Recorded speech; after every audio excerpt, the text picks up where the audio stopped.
I want to read the first sort of paragraph of this book. So it's called Bitcoin Genesis is the name of the chapter. Welcome to Bitcoin. Bitcoin is for criminals. It's a tool for terrorists, drug dealers, and hackers, and a plaything for degenerate speculators. Bitcoin is for protesters.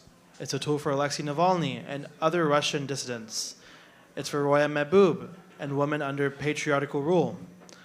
It's for underbanked Black Americans, North Korean and Ukrainian refugees, Venezuelan farmers suffering under hyperinflation, and whistleblowers like Julian Assange and Edward Snowden.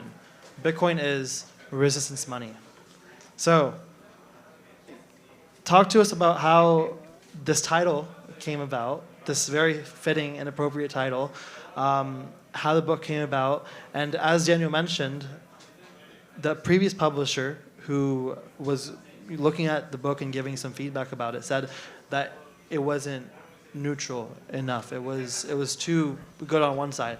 And then you started off with that paragraph. Yeah, so Andrew and Craig and I, this is a triply authored book. Andrew, Craig, and I really wanted to write a Bitcoin book, but we wanted to have a book contract first because we thought if we wrote the book, it might be the case that nobody wanted to publish it, and that would just be a lot of time spent. So we wrote up a proposal, and we submitted it to the Oxford University Press Philosophy, Politics, and Economics section, because we thought Bitcoin is about philosophy and about politics and about economics. This is a perfect fit. And they came back, and they wanted us to fix a few small things, and so we did. And then they came back again, and they were like, we're just... Instead of like the subtitle is a philosophical case for Bitcoin. Instead of making a case for Bitcoin, can you make like an evaluation of Bitcoin? And we're like, oh yeah, we could totally do that. The evaluation is Bitcoin is good. And they're like, no, evaluate it differently. And we were like, but we have evaluated it, and it is good. And they're like, I'm just not sure we can publish something that says that Bitcoin is good. And we said, but Bitcoin is good. And also, you publish a whole lot of things that give arguments for views. And our view is Bitcoin is good.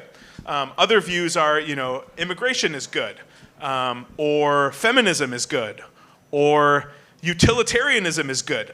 All philosophy books make substantive claims and then back them up with arguments. And that's what we do in the book. The substantive claim is Bitcoin is good for the world. And there's lots of arguments in the book for that. So is that okay? And then they didn't respond.